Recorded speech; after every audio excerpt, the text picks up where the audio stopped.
انا سمعت طرطيش كلام كده ان في موسيماني جاي حاجه زي كده يعني، وقناه الاهلي منزله برومو لموسيماني. طيب بص، هو مش موسيماني مش احسن حاجه في الوقت ده خالص، يعني انت لو تدي لحد تدي لعماد النحاس، هو موسيماني مش احسن حاجه في الوقت ده خالص.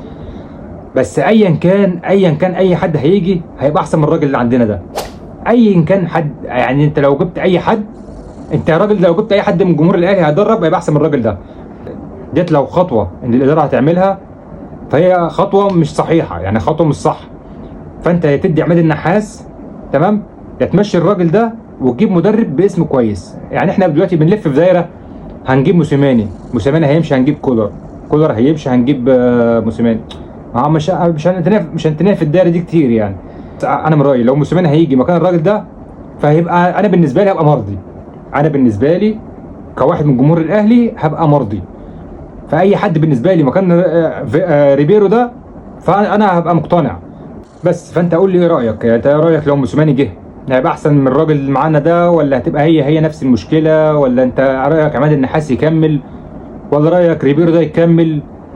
احنا بينا داخلين في دايره محدش فاهم لها حاجه.